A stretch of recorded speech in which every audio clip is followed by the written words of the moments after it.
নবম দশম শ্রেণীর সমান্তর ধারার টাইপ ভিত্তিক সলভ ক্লাসে আজকে আমরা আরো একটি অঙ্ক নিয়ে হাজির হলাম।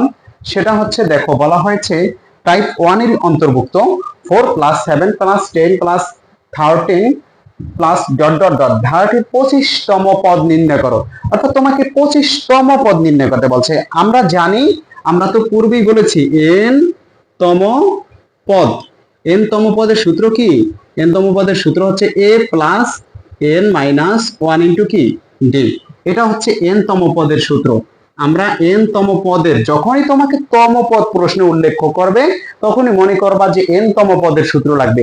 তাহলে 4 + 7 + 11 + 13 প্লাস ডট ডট ডট ধারাটির 25তম পদ নির্ণয় করতে বলছে তোমাকে।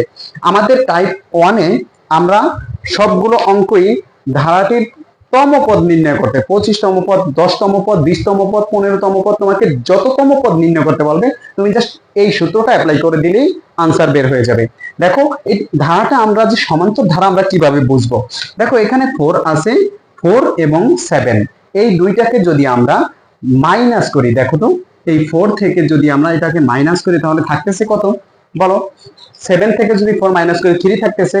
মাইনাস করলে প্রত্যেকবার যদি সেম সেম থাকে, দ্বিতীয় পদ থেকে যদি প্রথম পদ মাইনাস করলে যদি প্রতিবার সেম থাকে, দেখো 3 আসতেছে। দ্বিতীয় পদ থেকে আমি প্রথম পদ মাইনাস করলাম কত? 3। এবার আবার দ্বিতীয় পদ থেকে প্রথম পদ মাইনাস করা আছে কত? 10। 10 থেকে যদি 7 মাইনাস করো কত থাকতেছে? 3।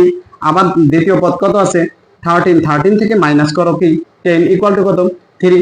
অর্থাৎ প্রত্যেকবার যদি বিয়োগফল বিয়োগফল যদি প্রত্যেকবারই সেম সেম আসে তাহলে উক্ত ধারাটি কি সমান্তর ধারা। তো সমান্তর ধারার ক্ষেত্রে আমাদের কাজ হচ্ছে, যদি তম পদ বলে n তম পদ হচ্ছে a + n - 1 ইনটু কি d, তো আমরা অ্যাপ্লাই করি। ধরি ধারাটির প্রথম পদ, প্রথম পদ প্রথম পদকে কি বলা হয়? আমরা তো বলেছিলাম প্রথম পদ হচ্ছে a।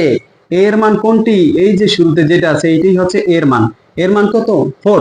ধারার প্রথম পদ কত? a। এর মান কত? 4। সাধারণ অন্তর, সাধারণ অন্তর, অন্তর মানে হচ্ছে বিয়োগফল। ডি, ডি ইকুয়াল টু দ্বিতীয় পদ থেকে প্রথম পদ সব সময় বিয়োগ করবা। দ্বিতীয় পদ আছে কত? 7 মাইনাস মাইনাস করবা প্রথম পদ, প্রথম পদ কত? 4। 7 থেকে যদি 4 মাইনাস করো কত থাকতেছে? 3। ভাইয়া তুমি একটু মেধা খাটাও যে আমি এই অঙ্কগুলো কেন পারি না। খুব ইজি অঙ্ক। দেখো তোমার কাজ কি? তোমার কাজ হচ্ছে তুমি প্রথমে প্রশ্নটা ভালো করে পড়বা এবং বুঝবা। বলছে কি 4 + 7 + 10 + 13 প্লাস ডট ডট ডট ধারাটি 25তম পদ নির্ণয় করো। তোমাকে 25তম পদ নির্ণয় করতে বলছে, তো তুমি 25তম পদ নির্ণয় করো। 25তম পদের সূত্র কি? পদের সূত্র হচ্ছে n তম পদ a + n - 1 ইনটু কি d। জাস্ট তুমি সূত্র অ্যাপ্লাই করে দাও। তো আমার কাজ কি? আমার সর্বপ্রথমে কি করতে হবে? ধরে নিতে হবে। ধরে ধারাটির প্রথম পদ কত? প্রথম পদ হচ্ছে a। মনে রাখবা সমান্তর ধারার প্রথম পদ সবসময় কি a। সমান্তর ধারার প্রথম পদ a, এর মান কত? 4। এখন সাধারণ অন্তর তোমাকে বের করা লাগবে। সাধারণ অন্তর, সাধারণ অন্তর হচ্ছে d। সাধারণ অন্তর যদি d হয় তাহলে d এর মান আমার দ্বিতীয় পদ থেকে, দ্বিতীয় পদ আছে কত? 7। 7 থেকে প্রথম পদকে বিয়োগ করতে হবে। দ্বিতীয় পদ 7, সেখান থেকে যদি আমি প্রথম পদ বিয়োগ করি 7 থেকে 4 বিয়োগ করলে থাকবে 3।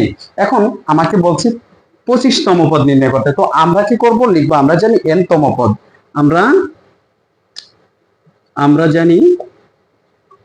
জানি কি n তম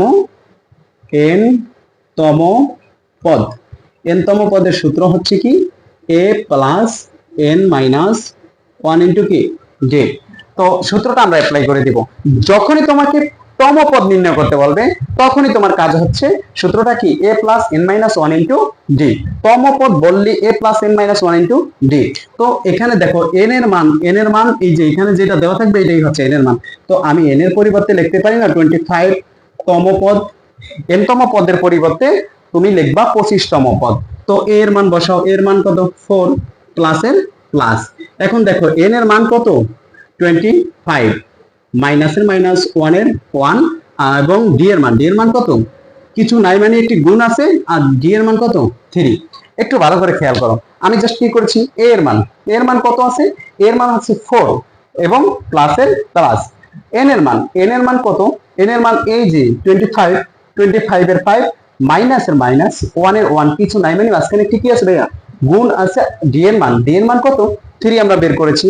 এখন তোমার কাজ কি, 4 এর 4 তুমি লিখে দিবা, প্লাস এর প্লাস।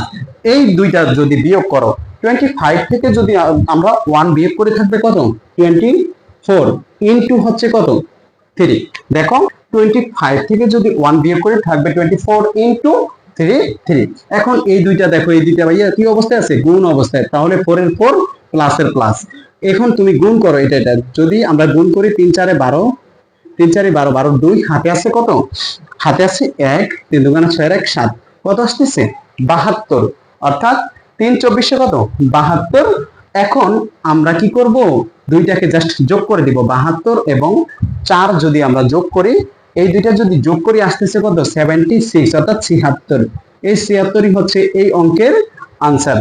আসলে তোমরা যদি ধারাবাহিকভাবে অঙ্কগুলো সমাধান করো, আশা করি একেবারে পানি পানি হয়ে যাবে।